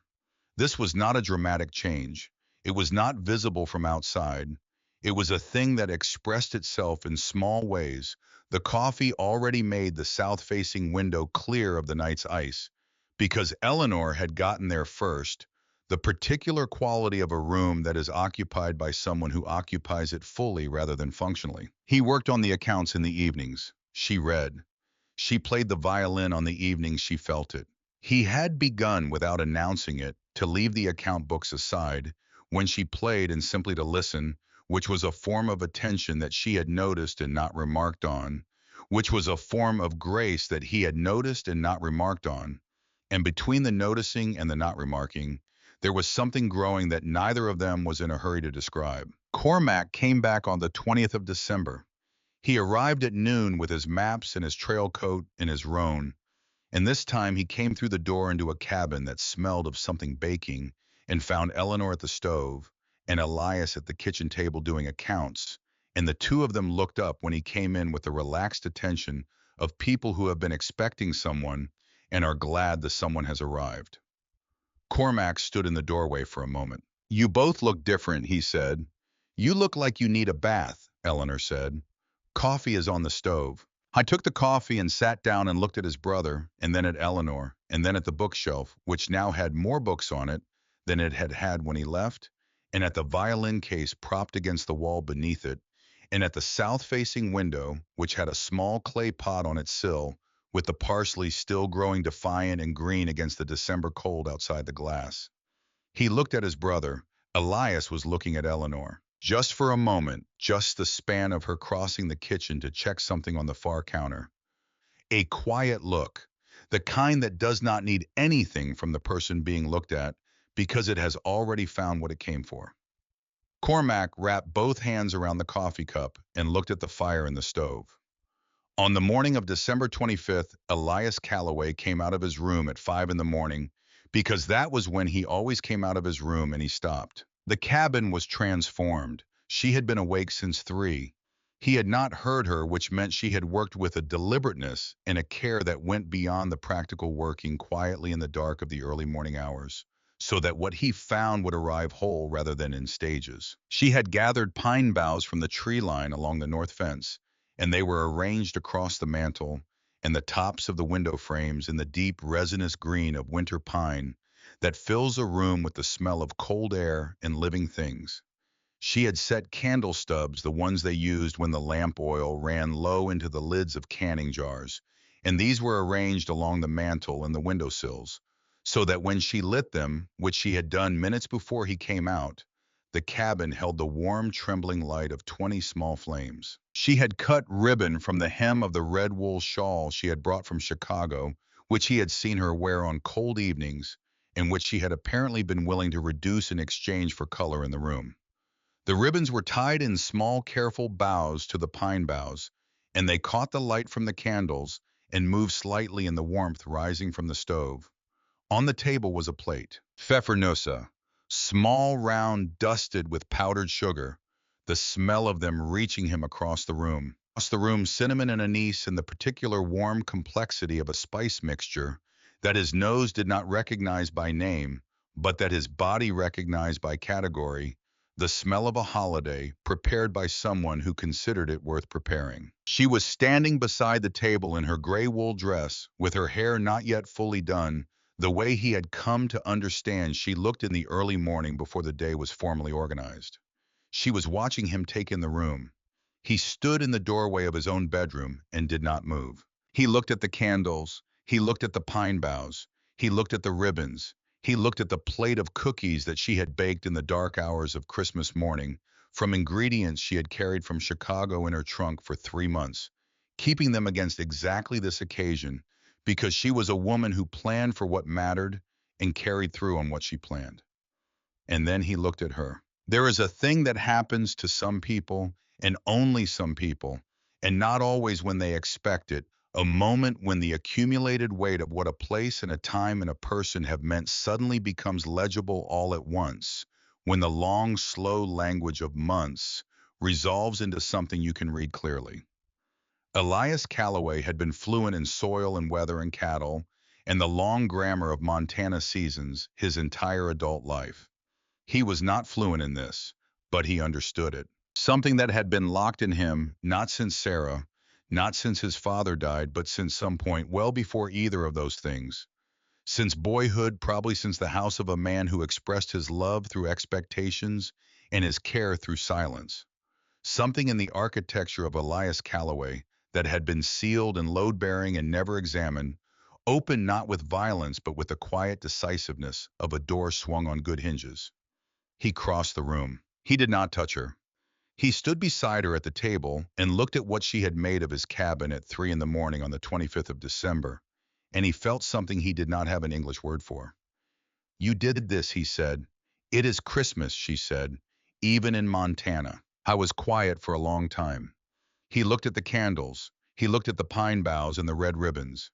He looked at the plate of cookies that smelled like a holiday he had not permitted himself to observe in 4 years. "My mother," he said slowly, working towards something he did not fully have language for, "had a word she used in Scotland. She brought it with her. My father never used it. He thought most words were optional, but she used it on certain evenings in December when the fire was good, and the children were inside, and the weather was doing its worst outside the walls." He stopped. "It is a Scottish word. There is no English equivalent that is exact."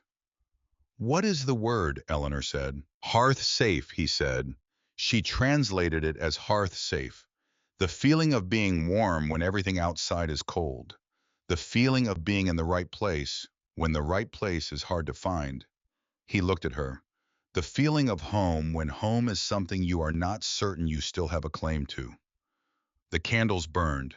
Outside, the Montana winter pressed against the walls with everything it had, which was considerable. "Elias," she said. She said it the way she had first said it months ago, without the Calloway with the weight that implies. "This is hearth safe," he said. "What you have made here, this morning." She looked at him in the candlelight, this woman who had come from Chicago with 2 bags and a violin, in a decision made before she arrived, that she would be exactly herself, regardless of what she found. And her eyes in that light held something that the photograph on the shelf had never held, because photographs cannot hold this particular thing, which is the expression of a person who has found what they were looking for and is surprised by the finding and certain of it at the same time. In German, she said, there is a word, Geborgenheit. It means the same thing and more, being sheltered, being warm inside, being safe in the specific way that means you do not need to defend yourself against what is coming because you are already where you should be. Geborgenheit, he said. He said it carefully, the German consonants unfamiliar in his mouth, getting most of it right on the first attempt, because he was a man who paid attention to the details of things. Close enough, she said. Cormac appeared in the doorway of the second bedroom, drawn by the smell of the cookies, or perhaps by some instinct that this was a moment that warranted witnesses. He looked at the room and at his brother standing beside Eleanor beside the table, and he stopped exactly as Elias had stopped and looked and understood what he was looking at. He leaned against the door frame and did not speak. "We have the same word," Elias said quietly, still looking at Eleanor. "Yours and mine. Different sounds. Same room." Eleanor smiled. Not the contained professional smile she had arrived with, not the dry curve she produced when something struck her as ironic or absurd. This was an unmanaged smile, the kind that a person produces when they are not watching themselves closely enough to control it, which is the only kind of smile that counts. "Same room," she said. They stood on opposite sides of the table that she had set with pine and candles and cookies and ribbons from her own shawl, and neither of them moved because neither of them needed to. The word had been said, both words. The door had been opened from both sides at once, and there was nothing left to do but stand in the opening and understand that neither of them was going to close it.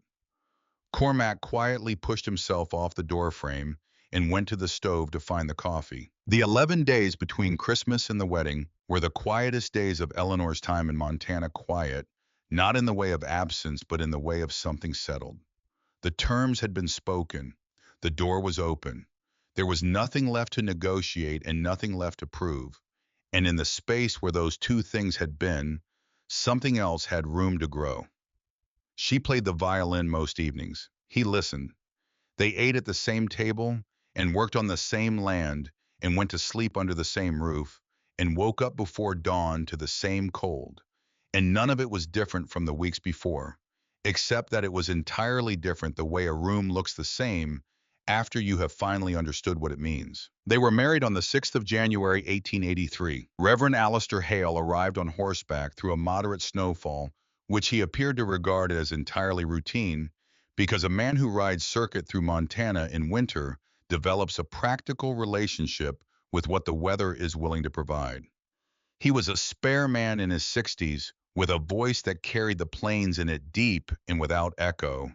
The voice of a man who had said important things in open country long enough that the openness had gotten into the sound. He came through the cabin door and looked at the room, which still held the pine boughs from Christmas, though the candles had burned down over the past 11 days, and at the three people assembled in it, and said that he had married people in worse settings and expected to marry people in worse settings in the future, and that God had historically shown a reasonable tolerance for improvisation. Cormac stood as witness.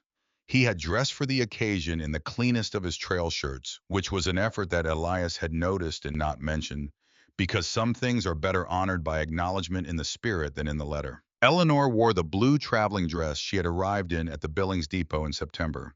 She had pressed it the previous evening and mended a small tear in the left cuff that had happened sometime in the months of ranch work that had followed her arrival.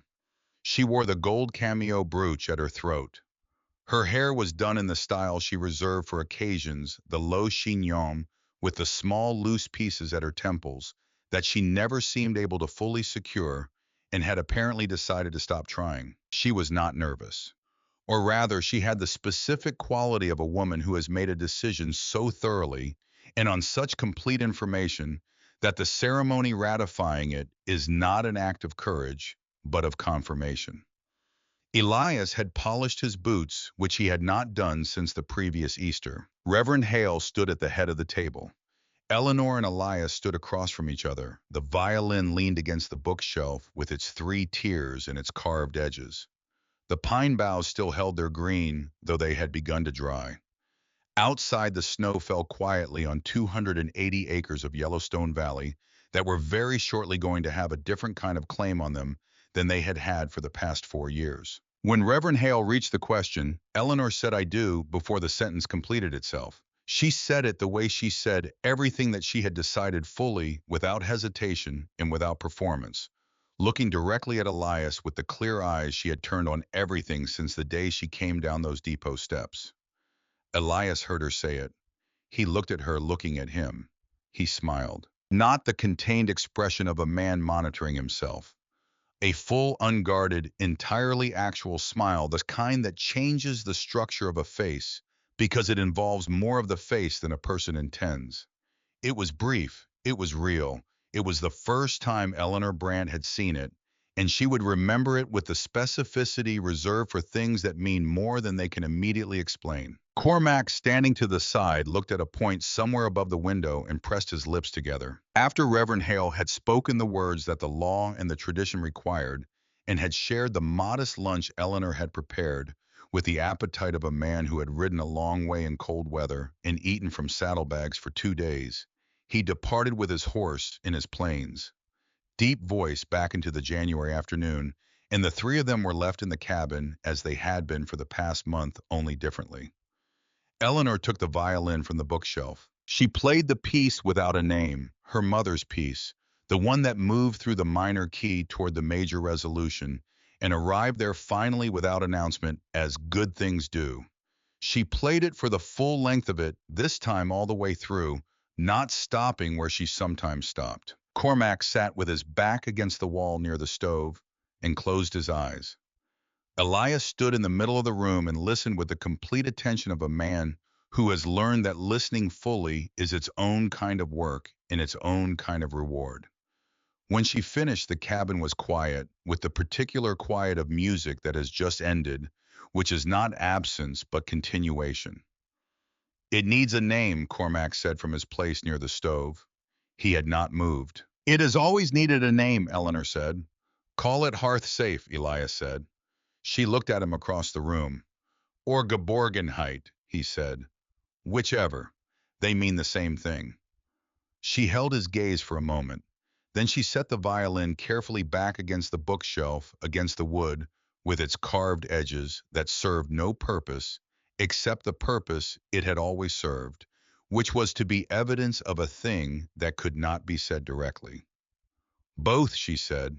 We will call it both. The years settled into themselves the way the years of a working life do, in seasons and in harvests, in the slow accumulation of what a piece of land can become when it is worked by people who understand that they are not imposing themselves on it, but answering it. The south pasture rotation that Eleanor had mapped from the agricultural manual produced measurably better grass by the second season and significantly better by the third. Elias did not announce this. He noted it in the accounts and adjusted the herd accordingly and rode out to the south pasture on a morning in the following April and stood at the edge of it, looking at the new growth coming in thick and even, along the sections that had been rested, and he thought about a woman on a train with one agricultural manual in 3 days, and he went back to the cabin and told her the south field was recovering. She was at the stove. She said, I know, I checked it yesterday. He said, I know you did, and that was all that needed to be said about that. The bookshelf grew. It went to 5 tiers by 1885 when the weight of the books Eleanor had been accumulating from the Billings Mercantile and from the mail-order catalogs she had discovered required it, and then to 7 by 1890 when a box arrived from Wilhelm Brandt in Chicago containing 43 volumes he was sending ahead of his eventual retirement, and then finally to 9 tiers, which was as high as the wall allowed by 1895. Cormac came and went in his accustomed manner north in the spring and back in the winter, sometimes with survey work and sometimes without, always with his maps and his observant eye and his particular talent for arriving at significant moments. He was present when their first child was born in November of 1885, a boy they named Cornelius, who went by Neil from his first week, because Elias said Cornelius was a fine name for a man, but a complicated one for a child. And Eleanor said she had named him after her grandfather and was not changing it, and he was called Cornelius in the house and Neil everywhere else for the rest of his life, which was a workable compromise. Neil learned to read before he was 5 because Eleanor believed that reading was the first and most portable intelligence a person could acquire. He learned to work before he was 7 because Elias believed that capability was the most honest respect a father could teach. He learned to ride before he was 4 because in Montana that was simply practical.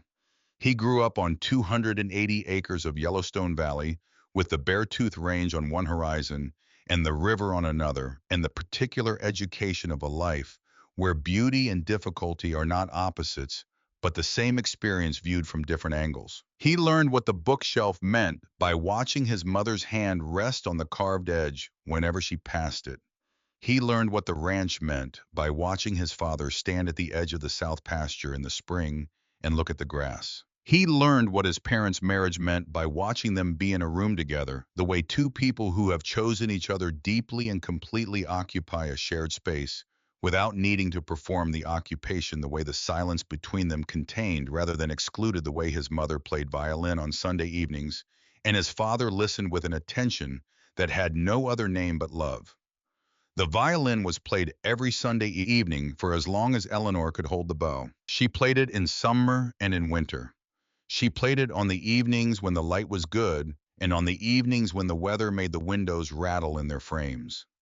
She played the piece without a name, and she played other pieces, German pieces from her childhood, and American pieces she had learned from a music book that arrived in the mail from Chicago in 1887, and occasionally pieces she composed herself in the mornings when the house was quiet, and she sat at the kitchen table with the violin and worked something out. Elias listened every Sunday.